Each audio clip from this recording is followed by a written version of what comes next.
Hi, this is Dr. Sage Breslin, and today we're talking about toxic narcissism and friendships. Although I'm not convinced actually that those two things can go together.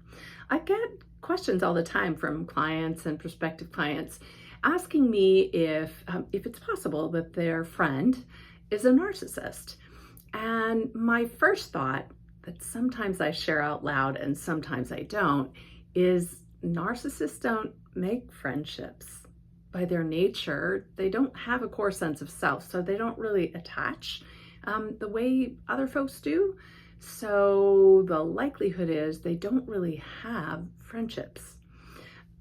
What I will respond with a lot of the time is that narcissists, again, by nature, they are dependent on others for a source of fuel, for their empowerment, for validation, and oftentimes just to make their schemes go well.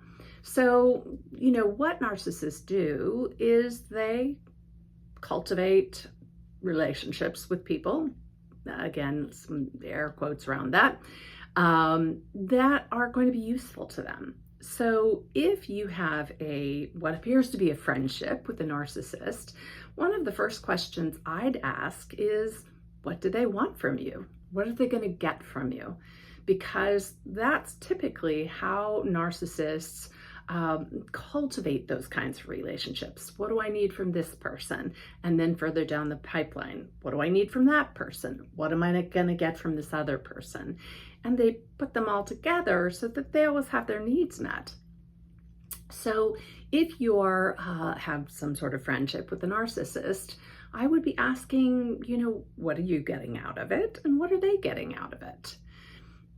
Kind of another follow-up to that idea that narcissists by nature really don't have a core sense of self, so they're not really attaching, is there anything in your story or your experience that makes that kind of okay, or maybe even easier for you?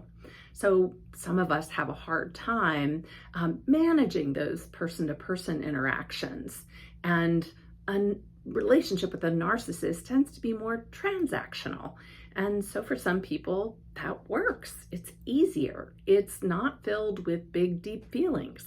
So, if you have cultivated this kind of relationship, you might just want to ask yourself, what do you get from it?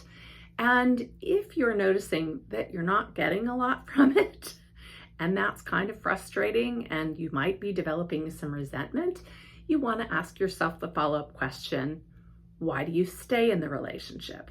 Now, some of us are just more relationship oriented, and we don't feel happy to end a relationship because it's not working out so well. But then other of us look at relationships and really question, are we getting quality of life with that relationship in our pocket, in part of who we are? So if you're not getting a better quality of life by being in that relationship and you're not really getting anything from it, you may want to ask yourself, why are you retaining it? Or why are you maintaining it? And that's a good question. You may have in your past other relationships with narcissists, perhaps a parent, that cause you to be more likely to carry on those kinds of relationships. It's almost like, well, you know the routine, so you know how to do the routine. But again, quality of life probably is not going to be so high in those kinds of relationships. So if you find yourself in a relationship with a narcissist, first ask yourself what's going on with you, and why that seems like a good idea. And second, ask what's going on for them. What are they getting out of it? And then third, ask yourself, is there something beneficial about this relationship? Is your quality of life getting better as a result? So that you know whether or not to vamoose or put some bigger boundaries or simply just end the relationship.